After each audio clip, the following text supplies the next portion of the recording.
Саламатсыздарбы? Бул сабакта сүйлөм түзүүдө тыныш белгилеринин аткарган кызматы жөнүндө маалымат беребиз. Жазууда сүйлөмдөрдүн аягына же сүйлөм ичиндеги сөздөрдүн сөз тизмектеринин арасына коюлуучу белгилер тыныш белгилери деп аталат.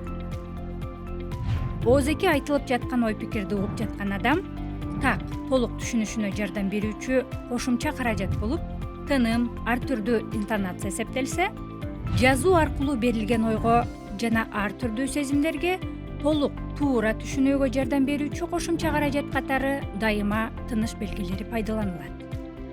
Жазууда тыныш белгилери колдонулбаса, анда айтылуучу ой пикирдин мааниси чаташып, сүйлөмдө адамдын кандай сезими берилип жаткандыгы белгисиз болуп калат. Тыныш белгилери сүйлөмдө коюлган ордуна карай бир нече түргө бөлүнөт. Сүйлөм аягына коюлуучу тыныш белгилери. Булар чекит, суроо белгиси, илеп белгиси.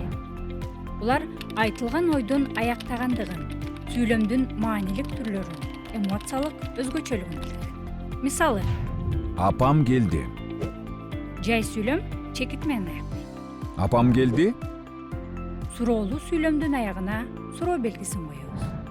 Апам келди. Күчтүү сезим менен айтылса, илеп белгиси коюлат. Сүйлөм ичине коюлуучу тыныш белгилери үтүр, үтүрлүү чекит, кош чекит, сызыкча, каша. Булар татаал сүйлөм тутумундагы жөнөкөй сүйлөмдөрдү жана сүйлөм мүчөлөрүн бири-биринен ажыратуу, алардын чегин бөлүп көрсөтүү үчүн колдонулат.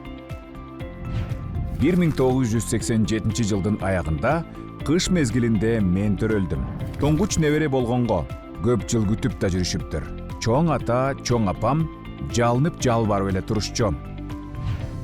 Ал эми тырмакча цитатаны жана сөздөгү эмоциялык катышты билдирип туруучу тыныш белгиси. Ыраазымын балам, өмүрлүү бол, деп алкады. Сүйлөмдүн бардык жерине коюлуп, ойдун жана айрым сөздөрдүн толук берилбегендигин көрсөтүүчү тыныш белгиси бул көп чекит.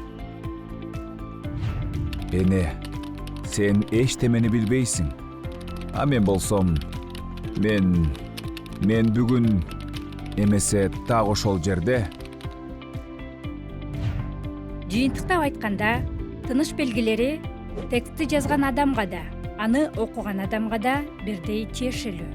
Анткени алар биринчиден жазган адамга өз оюн, ар түрдүү сезимдерин билдирүүгө жардам берсе, экинчи жагынан окуган адам жазылган текстте коюлган тыныш белгилерин көрүп, ошолордун негизинде ал тыныш белгилери кандай маанини, кандай сезимди билдирип тургандыгына түшүнөт.